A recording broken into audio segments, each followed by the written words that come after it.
La rencontre frontale avec les pharisiens donne l'occasion à Jésus, avec le récit de la parabole du fils prodigue, de montrer que Dieu est soucieux de tisser des liens de fraternité entre tous. Les pharisiens ont le cœur gonflé d'orgueil, persuadés d'être supérieurs en tout à la moyenne du petit peuple, ou de ceux qu'ils considèrent comme tels, et de ces publicains qu'ils montrent du doigt, ou dont le regard dur exprime leur réprobation et leur mépris. Il n'en est pas ainsi dans le cœur de Dieu, que Jésus dessine en parabole à leur adresse et pour tous. Jésus affectionne ces récits simples, qui sont comme des histoires de tous les jours, cueillies sur le vif.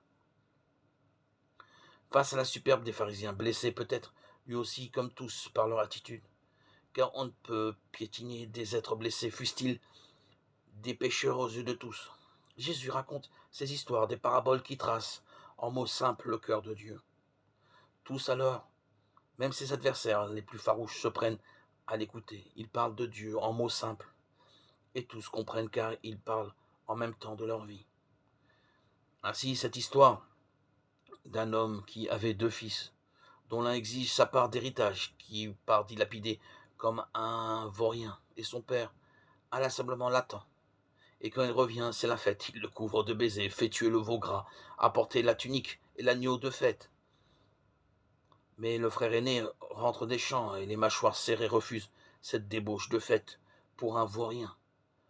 Le père non plus n'est pas à la fête, mais auprès du frère aîné qui lui crie « Ton fils que voilà ». Il lui répond « Ton frère ». Dans ce père-là, on devine le cœur de Dieu, soucieux de tisser des liens de fraternité entre tous.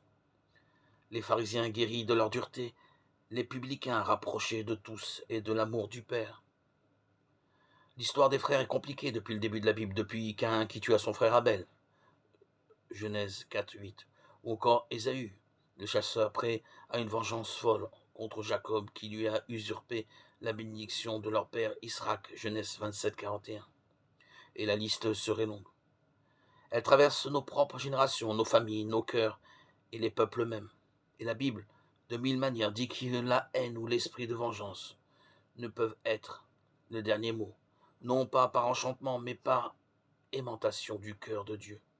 C'est là que Jésus puise son enseignement, ses paraboles, son attitude, sa prière, lorsque la nuit, il s'éloigne de tous pour trouver le silence et vivre cette intimité, qui lui est essentielle car là, il est à la source dont il nous indique le chemin.